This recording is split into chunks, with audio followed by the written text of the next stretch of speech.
일상 속에서 참 나를 만나고 내가 나를 깨닫는 이 시간, 다시 듣고 싶었던 인천 용화선원장 송담 스님의 주옥 같은 육성 법문으로 꾸며드립니다.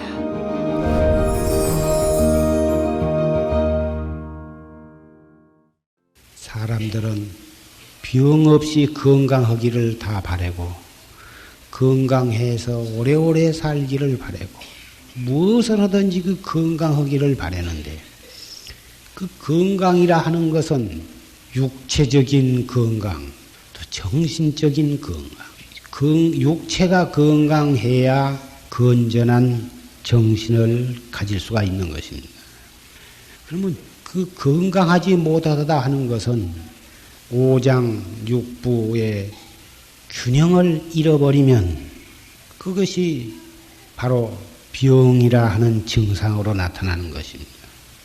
균형, 조화, 중용, 이 부처님께서 말씀하신 이 중도라고 하는 것, 이 중도의 진리를 바로 터득을 하면 모든 것이 다 조화가 되고 균형이 잡혀가는 것입니다. 육체적인 건강도 역시 그렇고 참선이나 수행을 해나가는 데도 역시 그렇고 음식, 의복, 일체가 다 중도를 벗어날 때에 탈이 생기는 것입니다.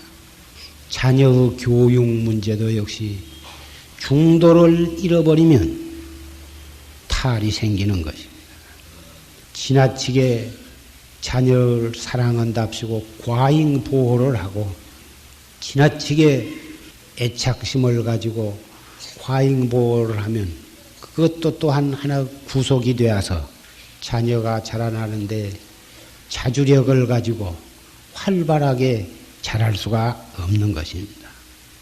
또한 사업을 하더라도 중도를 잃어버리면 그 사업은 탈이 붙게 되고 부부 생활도 그 균형과 조화를 상실하면 부부 사이는 탈이 붙게 되는 것입니다. 백만사가 조화와 균형을 유지할 때에 존속 발전해가는 것이고, 중도를 잃어버리고 조화와 균형이 깨트려지면 거기서부터 온갖 고장이 생기고 탈이 붙고 결국은 못 쓰게 되는 것입니다. 부처님께서 출가하셔가지고 마갈타국의 숲속에서 교진여등 5 비구와 더불어 고행을 하시는데 잡숫는 거, 잠자는 거 전부 다 최소한도로 줄이고 거의 단식을 하고 잠을 안 자고 굶다시피 잠도 안 자고 밥도 굶다시피 하면서 6년이라고는 세월을 고행을 하셨습니다. 이렇게 고행을 하는 것 그 자체가 도라고 그렇게 뭐다 생각을 했었습니다. 그 몸뚱이를 그렇게 먹여주지 않고 재워주지 아니하고 그렇게 괴롭히면 그러한 고행을 극복함으로써 해탈을 증득한다고 그렇게 인도 사람들은 그 당시 생각을 했습니다. 만약에 성불할 때까지 이는 이 고행을 쉬지 않거다. 피골이 상접해서 아주 완전히 해골이 되어가지고 죽게 되는 한도가 있어도 이 고행을 중단하지 않기로 교진여등 5 비구와 실달태자는 그렇게 서로 맹설을 하고 고행을 시작했습니다. 6년이 거짐되어 간데 여러분들도 부처님의 그 고행상을 사진을 통해서 그림을 통해서 보셔서 아시겠습니다만은 완전히 육탈이 다 되어버리고 눈, 코, 입, 귀와 갈비와 사지가 전부 다 뼈와 가죽 뺏기는 남지는 배, 복부도 완전히 창자가 붙어가지고 덩어리가 창자를 다 드러내버린 것처럼 그러한 참 교육기가 참 흉참할 정도로 그렇게 되셨습니다. 그렇게 되었을 때에 부처님께서는 이 도라고 하는 것이 이 몸뚱이만을 들볶고 그럼으로써 도를 이루어진 것이 아니다. 이 건강한 몸에 건전한 정신이 깃들어서 그 맑고 건전한 정신으로 수행을 해야 참 깨달음은 얻을 수가 있는 것이다 하는 것을 깊이 느끼시고서 고행하시는 그 자리로 붙어서 서서히 일어서셨습니다. 그래가지고 근처에 있는 일연하라곤 강으로 가서 목욕을 하시고 언덕으로 올라오셨습니다. 그리자 마치 수자타라고 하는 마을 처녀가 유미죽을 쑤어가지고 숲속에서 고행하는 분들에게 공양을 올리기 위해서 가지고 온 데 부딪혔습니다. 그래서 부처님께서는 그 수자타가 바치는 그 죽을 그 전에 같으면 갖다 바쳐도 그것을 거절을 하고 잡수지를 않았는데 그날은 그 수자타가 바치는 유미죽을 받아서 잡섰습니다.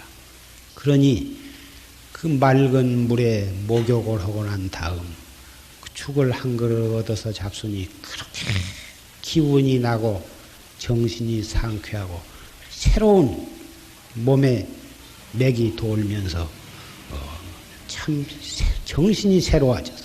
그것을 보고서 교진녀를 비롯한 5 그 비구들은 구담 사문이 타락을 했다. 견성성불 할 때까지는 그런 것을 먹지 않고 단식을 하면서 고행을 하기로 해놓고 그 배고픈 것을 참지 못하고 저렇게 유미죽을 갖다가 받아 잡쌌으니 벌써 도심은 다 깨져버린 것이고 타락을 했으니 견성성불은 틀렸다. 그래가지고 부처님 구담 사문 실달태자를 버리고서 그이들은 그 자리를 떠나서 녹야원으로 갔습니다. 교진녀들 5사람이 떠난 뒤에 실달태자는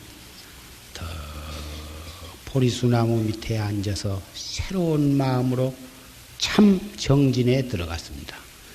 그래가지고 머지안에서 나벌 8일 통촌에서 떠오른 샛별을 보시고서 확철대오를 하셨습니다. 부처님께서 만약 그때에 끝까지 그러한 육체만을 들볶는 그러한 고행을 계속을 하셨다면 바른 깨달음을 얻지 못한 채 한 줌에 마른 나무 가지가 쓰러지듯이 쓰러져서 한 줌의 흙이 되었을는지도 모릅니다. 그 부처님께서는 확철대오를 해가지고 녹야원으로 찾아갔습니다. 이 세상에 제일 먼저 법을설해서 깨닫게 할 사람이 누군가. 녹야원으로 찾아가서 그 교진여등 5 비구에게 다가갔습니다. 그 교진여등 5 비구가 먼 빛으로 바라보니까 실달태자가 걸어오는데 저런 이 타락한 고행을 중단하고 배고픔을 참지 못하고 유미죽을 먹은 저런 타락한 사람이 무엇 때문에 우리한테 오는가? 우리까지 이 더럼 탄다. 와봤자 우리는 절도 하지 말고 일어서지도 말고 발 씻을 물도 떠다 주지 말자. 5 사람이 결의를 했습니다. 원래 그 교진녀 5 사람은 부처님의 아버지이신 가비라 왕국 정반왕이 태자를 보호하기 위해서 파견시킨 사람들인 것입니다. 너희들도 가서 태자의 곁에 같이 고락을 같이 하면서 고행을 같이 하면서 태자의 신변에 위험이 없도록 장애 없이 도를 잘 닦으실 수 있도록 보호를 하라고 하는 그러한 명령을 받고 온 사람들인데 기왕 온 바에는 우리도 공연히 허송한 세월을 하지 말고 태자와 같이 똑같이 고행을 해가지고 도를 성취하자 이렇게 되었는데 실탈태자가 유미죽을 받아자시고 고행을 중단하고 타락한 것을 보고서 버리고 떠난 사람들이에요. 그래서 와도 우리가 물도 떠다 주지 말고 일어서지도 말고 인사도 하지 말자 하고 결의를 했는데 부처님이 차츰차츰 가까이 오시니까 자기네들도 모르고 그 약소로 약속한 것도 잊어버리고서 모두가 다 일어나서 맞이를 했습니다.